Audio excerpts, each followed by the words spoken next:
Hello everyone and welcome back to my channel. It's me again, Chelsea, and today I am bringing you my long-awaited June TBR.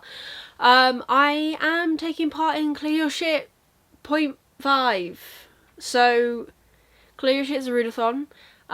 It's big readathon is November and December, and the idea is to clear off your shelves and read more books towards the end of the year, hit your goals, try and decrease your TBR. And then the creator also launched the 0.5 version, which is now, it's June in the summer, and we do a smaller version. It's usually a little bingo card, and this year it is all featured around tarot cards, which is very cool. So I've got a stack of books in front of me that you would have seen in my thumbnail. I have got a random prompt that I still need to find, so let's just get right into it. I have my spreadsheet on my phone as always with all of my prompts that I want to do, so let's just look into it. So my first prompt, I haven't got all of my cards written down. Basically it's a little tick sheet. I'll put a picture here if I can find one for you of what it looks like. It's all on the Instagram as well. So my very first prompt is most recent book that you've added to your TBR. Now there are actually probably more recent books that I've added to my TBR now, but the one that I have picked is this one, which is The Hunter's Lament by Steve Panett, who is an indie author and has very kindly sent me a copy of their book. I picked this one instead of some of the other books that I have also acquired recently because I have a separate video idea for them, which ties in with Spiffbo, but we will leave that for another day. So it is this one. This is following our main character, Bittersweet, who is an infamous bounty hunter, and he is going to accept a contract and set out in search of the fugitive crown prince. Soon Sweet and his crew have a choice to make: hunt or be hunted. So it does sound very, very good. It has got very small writing, but it's in theory a shorter book, so I'm looking forward to giving this a go. It is fantasy and I'm sure it's going to be a great time. So after this I've got a feel good book, and for this I'm thinking, because I haven't fully pegged down what I want to read, but I'm thinking In the Lives of Puppets by TJ Klune. I know that the premise of this is also about, is it a human who looks after robots? Yeah, a human named Victor and 3 robots, and then he salvages another robot that is called Hap, or labelled Hap, and Hap and one of the other robots that he looks after share a past, and when Hap turns on he lets off a beacon and these people come and take this other robot away, and Victor and the rest of the robots go and try and bring him home, essentially. So I'm very intrigued. I know that there is an adventure element. Of course there's an adventure element, a romance element, but I'm not sure if that is the person falling in love with the robot or not, so we'll find out. So I feel like this is going to be a feel-good book. I still have Under the Whispering Door to read, which I might actually swap out. I don't know which one I want to read, but I feel like these books are going to be the most feel-goody books on my shelves, because I don't really have a lot of feel-good books, got to be completely honest. So let's hope that this is going to be a feel-good book for me. Next is a book you have bought because of an influencer, and this one is because of the lovely Abby of Pelennor, Ordinary Monsters. So I put this on my wish list because of Abby. She got it as a Goldsboro book, which is very pretty. It's got feathers and black sprayed edges and all sorts. It's very, very pretty. So I put this on my Amazon wish list, and Kate, I believe it's Kate, need to check. Yep, the lovely Kate, my friend who I buddy read with every single month, got me this copy for Christmas last year, so thank you very much, Kate. This is set in the 1800s, and it's a bit of a, almost, it gives off House of Peregrine, Miss Peregrine's Home for Extraordinary Children. Is that the title of it? I think it is. It gives off that sort of vibe. I have already started reading this actually, and I've read the first little bit where we meet, I'm guessing he's our first extraordinary child. He is also mentioned in the blurb, and his name is Marlowe, and his skin has a bluish tinge to it. We've got a bit of a backstory about him already, so I'm thinking I'm going to enjoy it. I'm enjoying it so far, and I've only left the dust jacket on just so I can film this video.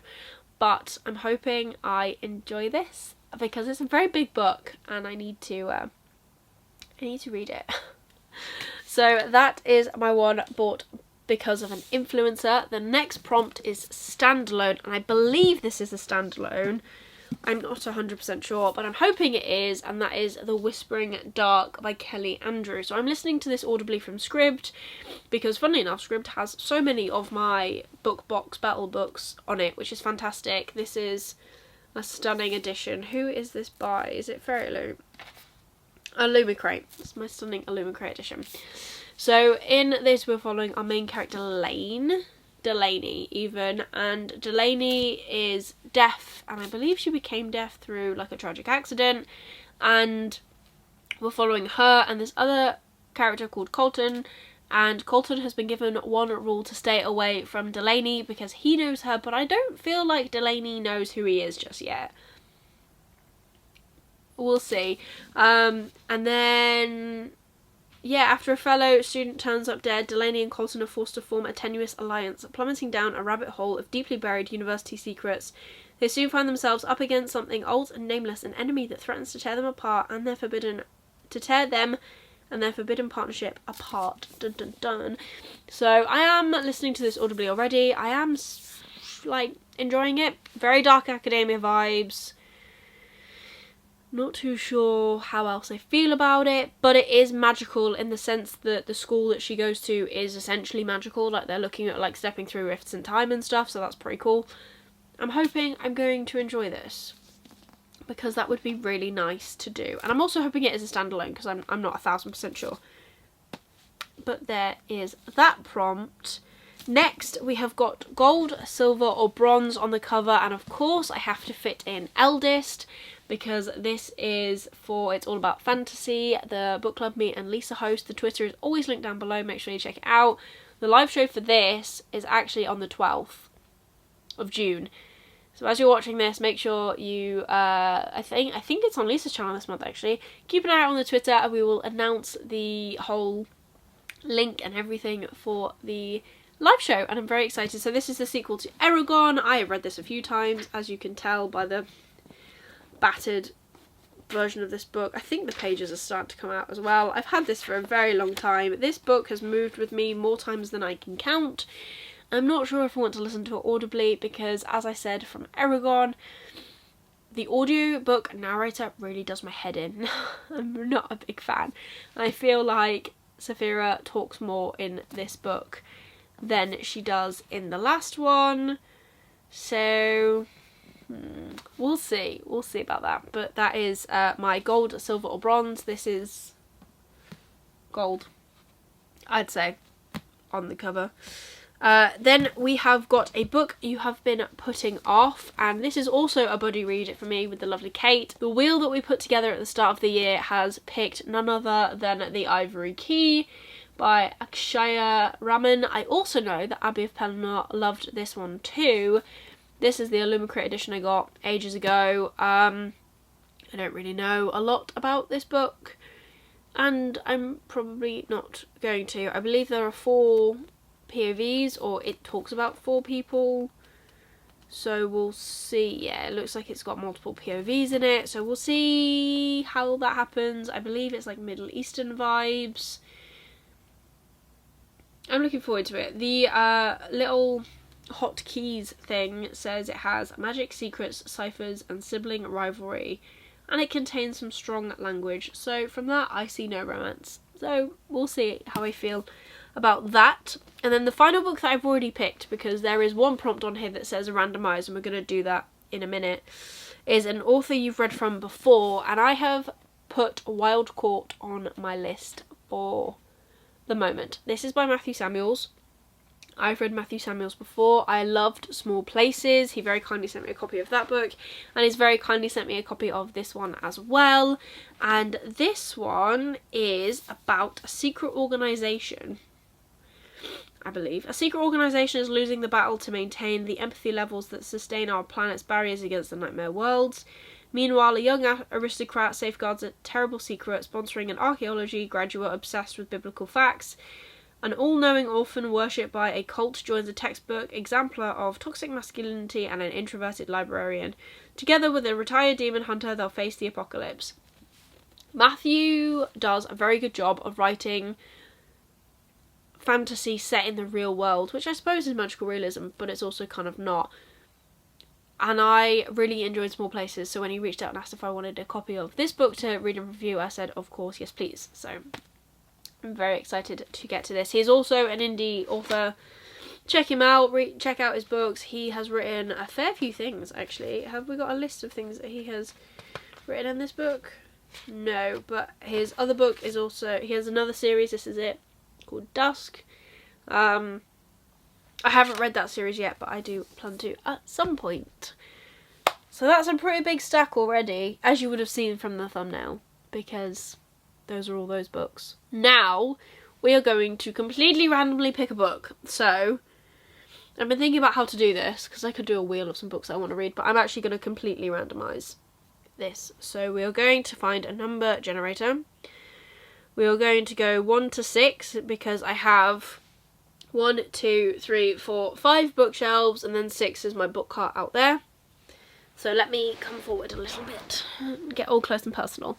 So we are going to do 1 to 6 to pick which shelf we are going to be looking at, and then from there we'll decide how else we do it. So 5, okay, so that is my far shelf over there, which has got 1, 2, 3, 4, 5, 6 shelves. So again, we'll do 1 to 6.